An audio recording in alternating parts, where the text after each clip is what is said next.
Peygamber Efendimiz sallallahu aleyhi ve sellem buyurdular ki, Allah sizin dış görünüşünüze ve mallarınıza bakmaz. Ama O sizin kalplerinize ve işlerinize bakar.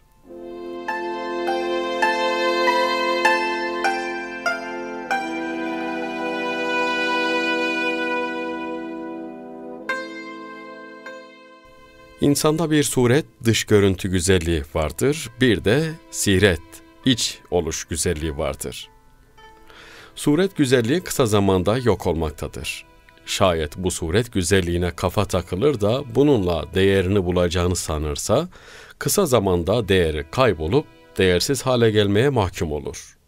Halbuki siret güzelliği esas alınır da ahlak, bilgi, beceri ve davranış güzelliğine önem verilirse, yaşlandıkça değeri daha da artan güzelliğe talip olunmuş olur. İtibarı yaşlandıkça artar, daha da güzelleşmiş olur. Hazreti Ali radıyallahu anh Efendimizin meşhur sözü de bunu ifade eder. Der ki, elbise ve süslenmelerle elde edilen dış güzellik kalıcı güzellik değildir.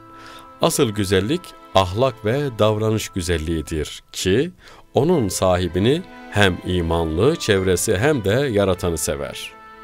Sözün özünü söyleyecek olursak diyebiliriz ki insan dış görünüşe çok fazla takılmamalı. İç oluşa önem vermeli, ömür boyu devam edecek olgunluğa talip olmalıdır.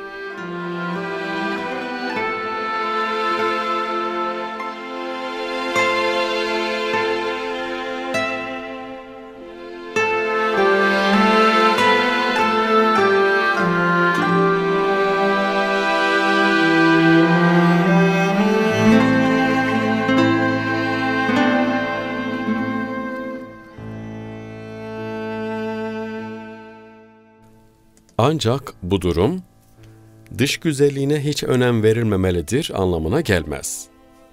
Allah her şeyi görür, işitir, bilir. Hadiste geçen bakmaz demek, önem vermez, Allah nazarında, Allah yanında önemli değildir demektir. Yani bir insanı güzellik müsabakası yapıp da dünya güzeli seçsen, yüzü çok güzel, boyu posu tam, ölçülere uygun olsa, onun çok önemi yoktur. Kalbi fesatsa, imanı yoksa veya işi bozuksa, yolu yanlışsa, onun yüzünün şeklinin, şemalinin, vücudunun güzelliğinin, kuvvetinin, endamının, tenasübünün önemi yoktur. Allah dış görünüşe bakmaz. Yani ona önem vermez. Fakat insanın gönlüne bakar ve yaptığı işine bakar. Yani insanın gönlüne önem verir ve niyetine önem verir. Allah insanın işte bu yönüne bakar. Yani içindeki, aklındaki niyetlerine, fikirlerine, düşüncelerine bakar. Bu adamın fikri nasıl? Bu adamın aklı ne tarafa çalışıyor?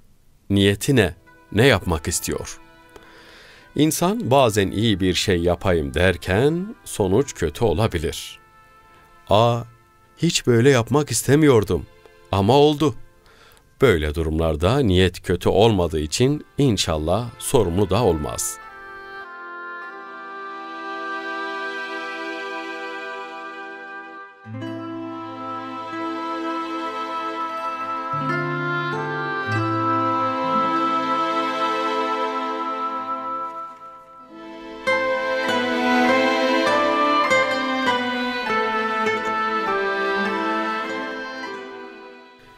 İyi niyetle yapılan şeylerden Allah mükafat verir insana.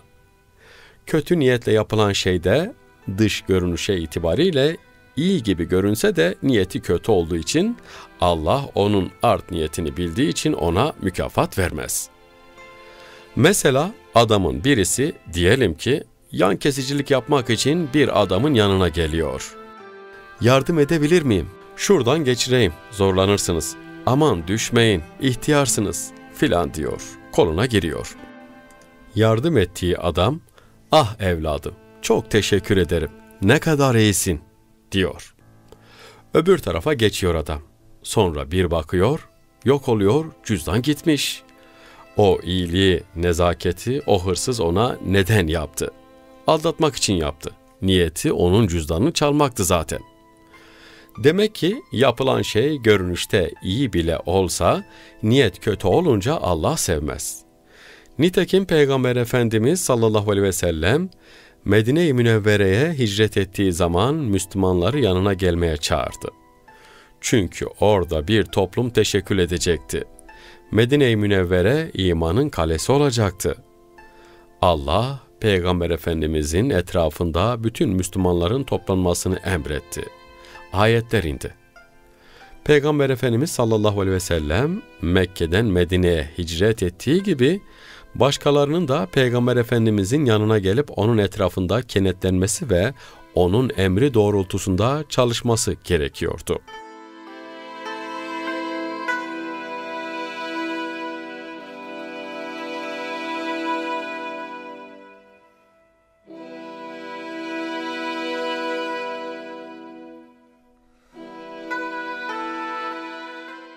İmam Gazali Hazretleri Kalplerin Keşfi eserinde bu hadisi şerifi zikrettikten sonra İbn Abbas radıyallahu anh'ın şu sözlerine yer veriyor.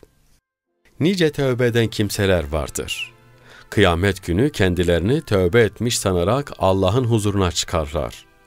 Halbuki onlar gerçekten tövbe etmiş değillerdir. Çünkü onlar tövbenin kabul edilmesi için gereken şartları yerine getirmemişlerdir. Bu şartlar şunlardır: samimi bir kalp ile işlediği günahtan pişmanlık duymak, bıraktığı günahı bir daha işlememeye kesin karar vermek, şayet mümkünse haksız davranmış kimselere haklarını geri vermek, hak sahiplerinden helallik istemek, hak sahiplerine haklarını geri vermek ve onlar ile helalleşmek, mümkün değil ise kendisi ve hak sahipleri için Allah'tan af dilemek. Yani sizin yaptığınız görünüşte tevbelere veya insanlar önünde yaptığınız tövbe ve tevazuya Mevla Teala bakmaz. Siz yaptığınız ibadetlerde ne kadar takva gözükürseniz gözükün, Allah'ın değer vereceği kalplerinizdekilerdir.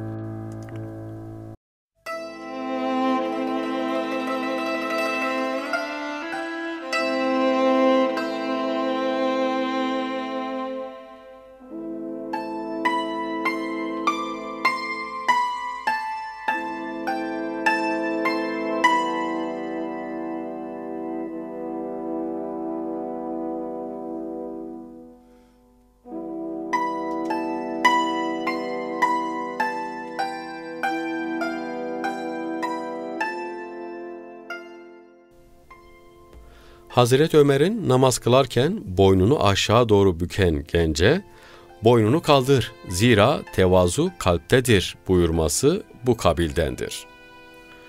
Mesela bir insan görünüşte çok zahit ve kılı kırk yararcasına ibadet ediyor olabilir.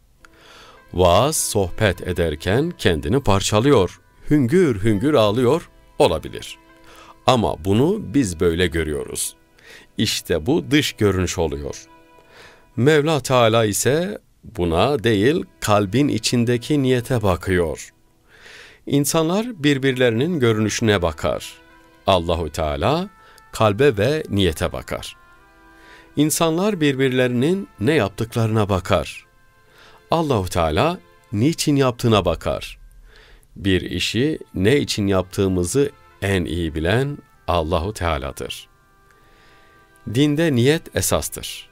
Bütün ameller, bütün ibadetler niyete bağlıdır. Amel çok, niyet bozuksa 10 para etmez. Niyet çok güzel fakat amellerde kusur varsa Allahu Teala'nın izniyle kurtulur.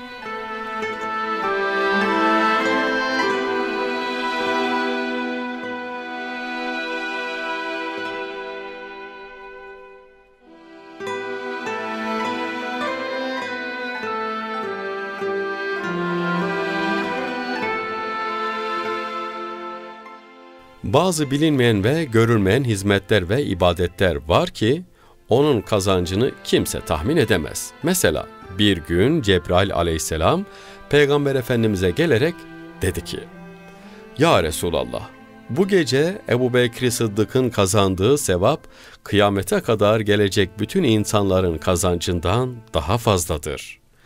Ebubekir böyle bir ibadet yaptı. Ertesi gün Peygamber Efendimiz Hazreti Ebubekir'i yanına çağırıp buyurdu ki, "Ya Ebubekir, sen dün gece ne yaptın?"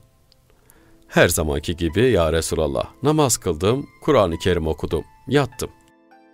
"Başka ne yaptın?" "Sen bu gece öyle bir ibadet yaptın ki kıyamete kadar gelecek Müslümanların sevapları toplamından daha fazla sevap kazandın."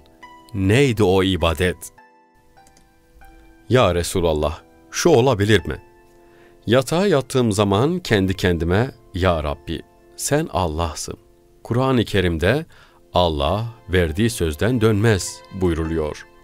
Sen öyle takdir ettin ki cenneti de cehennemi de insanlarla dolduracaksın. Cehennem insanlarla dolacağına göre benim vücudumu öyle büyüt ki cehennemi ben doldurayım, başka kimse girmesin," demiştim. O ibadet bu olabilir. Resulullah Efendimiz tasdik edip, "Evet, o ibadetin sayesinde büyük derecelere kavuştun," buyurdu. Hazreti Ebubekir kimseye söylemediği, kimsenin bilmediği bu niyeti sebebiyle kıyamete kadar kimsenin erişemeyeceği kadar sevap kazandı. Allah indinde kalpten yapılan ibadet, zikir, niyet, dille yapılandan eftaldir. Hatta dille olup kalp gafil olursa o niyet değildir. Namaz kabul olmaz, hac kabul olmaz, hiçbir şey kabul olmaz. Bizim dinimizin esası kalpteki niyettir. Namaza dururken, bir yere giderken insan içinden sürekli konuşur. İnsan içinden sürekli konuşur. O konuştukları Allah indinde bilinir. Ona göre de ecir verilir. Günah verilmesi için yapılması lazım. Fiile dönüşmesi lazım. Ancak ecre, sevap olacak işi içinden geçirdiği anda sevap yazılır.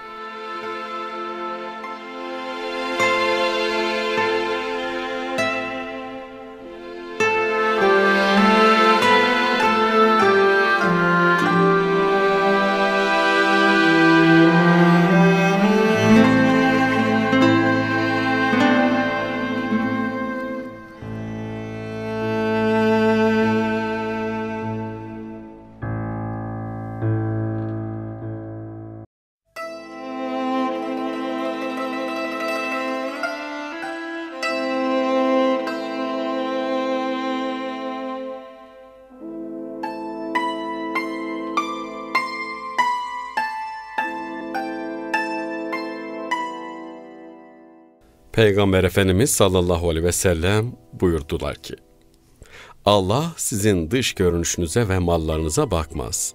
Ama O sizin kalplerinize ve işlerinize bakar."